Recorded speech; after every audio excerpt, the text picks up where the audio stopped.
Well, Neil, it's obviously been a while since we've had a chat. Yeah. First of all, how are you? How are the staff and how are the B team players? Yeah, we're all well, thanks. It's been really good to get back in around Jersey Road and on the grass, and you can see when you're there the momentum that's been built in recent weeks, and obviously all of us are really hopeful that it ends really well in the next 10 days or so, and if not be it, then through the playoffs to finish what would be a fantastic season for the first team.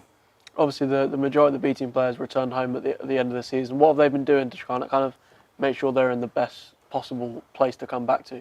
Yeah, obviously nobody could have foreseen the circumstances which have arose, and what we've tried to do as a group of players with those that are coming back to us and for those that have left us is treat them all properly and make sure that they've got the correct programmes, and James Purger's worked really hard on that to make sure that they come back in a good fitness levels, which we can obviously then push.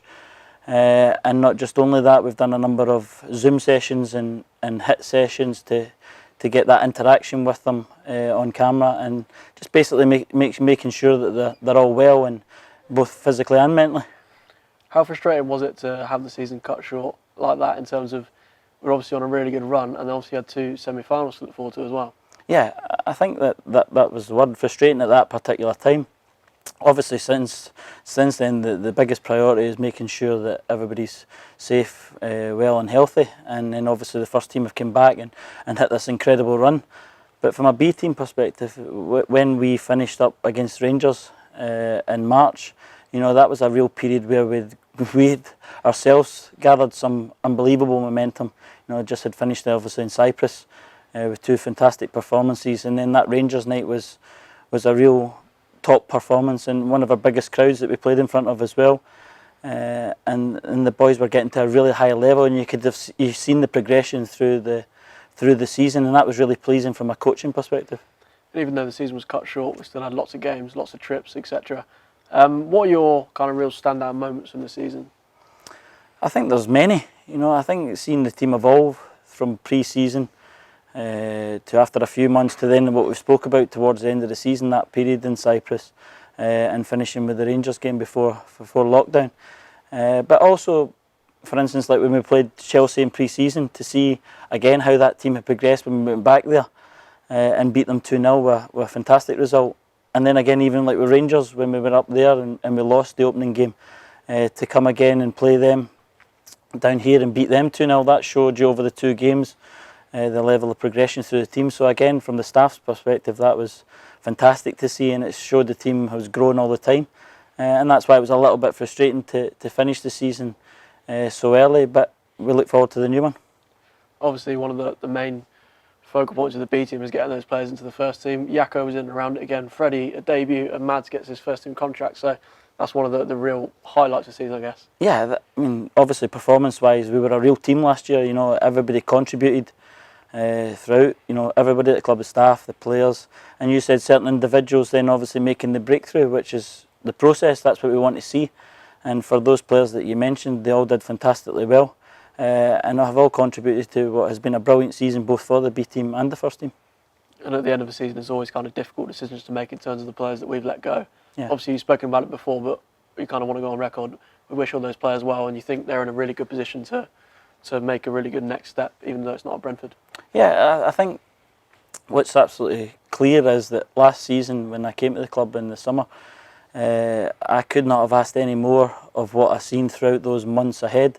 You know, the players gave us absolutely everything, and they were a real joy to work with, day in and day out. I mean, we spoke about this at the start of the season, that when we're in to train properly every single day, and then when it comes to a match day, that we're at it.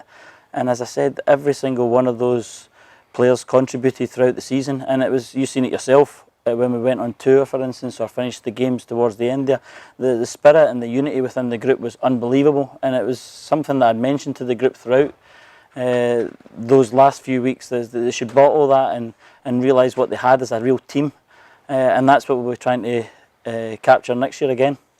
And we said goodbye to 8 Brentford B faces. Are you now hopeful to bring in some new bodies and some new blood ahead of the new season?